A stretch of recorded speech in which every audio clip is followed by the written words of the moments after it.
Good morning friends, welcome back to my channel. So ఇవాళ నా tiffin ఏంటో చూపించేస్తున్నాను, చూసేయండి. ఇవాళైతే ఇడ్లీకి పప్పు నానబెట్టేసి ఇడ్లీ అయితే పెట్టేస్తున్నాను ఫ్రెండ్స్. ముందుగా అయితే బాగా మినపప్పు, ఇడ్లీ రవ్వ అంతా నానబెట్టి మెత్తగా రుబ్బేసుకుంటాను. ఎప్పుడైనా ఇడ్లీ చేసేటప్పుడు మినపప్పు అనేది ఎక్కువగా యూస్ చేస్తాను, మెత్తగా వస్తాయి. స్పాంజ్గా మినప్పప్పు కూడా మన హెల్త్కి ఎంతో చాలా బెనిఫిట్ ఇస్తుంది కాబట్టి. సో ఇడ్లీ పాత్రలో అయితే ముందు ఫస్ట్ ప్లేట్స్ క్లీన్ చేసుకున్నాక ఆయిల్ అయితే లిటిల్గా యాడ్ చేసుకుంటా. ఆయిల్ వేయటం వల్ల సాఫ్ట్గా వచ్చేస్తాయి ఇడ్లీస్. సో దానికి సరిపడే అంత విధంగా అయితే వాటర్ అయితే ముందుగా మనం వేసుకోవాలి. తక్కువ వేసుకున్నా ఎక్కువ వేసుకున్నా కూడా మాడిపోతాయి, లేదంటే ఎక్కువైనాయంటే ఇడ్లీలోకి వాటర్ వచ్చేస్తాయి. సో చట్నీకి అయితే పక్కన ప్రిపేర్ చేసేస్తున్నాను. పుట్నాలు పచ్చిమిర్చితో అయితే చేస్తున్నాను. ఎండుమిర్చి కన్నా కూడా పచ్చిమిర్చితో చాలా టేస్ట్గా ఉంటుంది. ఇలా అయితే నేను లైట్గా వేపేసుకుంటాను. ఎక్కువగా కానీ వేపితే కనుక పుట్నాలు మాడిపోతాయి. ఇలా చాలా టేస్ట్గా వస్తుంది. సో ఇడ్లీలు అయితే ఇప్పుడు ఒకసారి చూద్దాం ఫ్రెండ్స్ ఎలా ఉన్నాయో.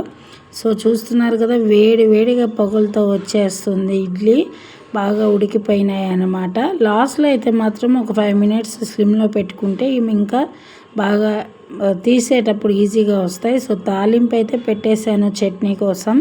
చట్నీకి తప్పకుండా తాలింపు ఉంటేనే టేస్ట్ ఉంటుంది. నేను ఎక్కువైతే ఎండుమిర్చి అనేది ఎక్కువ వేస్తాను చట్నీలో, ఎందుకంటే చాలా టేస్ట్గా ఉంటాయి ఎండుమిర్చి చట్నీలో ఉన్నవి. నాకు చాలా ఇష్టము. సో మిక్సీ పట్టిన చట్నీ అయితే తాలింపులోకి అయితే వేసేసాను. ఇలా తాలింపు కొంచెం చల్లారినాకైతే వేయాలి ఫ్రెండ్స్, గుర్తుపెట్టుకోండి. వేడి మీద వేస్తే ఏంటంటే కొంచెం గడ్డలు కడుతుంది. సో లిటిల్గా కొంచెం చల్లారినాకైతే వేద్దాము. సో ఇదైతే ఇవాళ మా టిఫిన్. మరి మీరేం టిఫిన్ చేశారు? చాలా టేస్టీగా చూసారా చట్నీ ఎంత బాగా అయితే కనపడుతుందో. ఇప్పుడు ఇడ్లీలు అయితే బాగా వచ్చేసినాయి ఫ్రెండ్స్. ఇప్పుడు సర్వ్ చేసుకొని తినేసేయటమే. చూస్తున్నారు కదా తెల్లగా ఎట్లా వచ్చినాయో. రవ్వ కడుక్కునే దాంట్లో మినపప్పు కడుక్కొని మనము రుబ్బుకునే దాంట్లో ఉంటుంది ఫ్రెండ్స్. చూస్తున్నారు కదా, స్పూన్తో తీస్తుంటే అలా వచ్చేస్తుంది.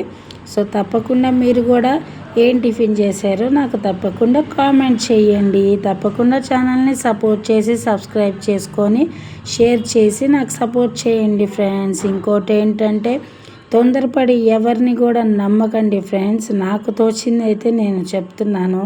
నమ్మినా కూడా ఈ రోజుల్లో ఎవరు మనకి తోడు రారు, ఉండరు.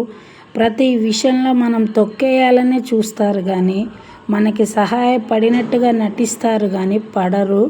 So be careful. Thank you for watching. Bye.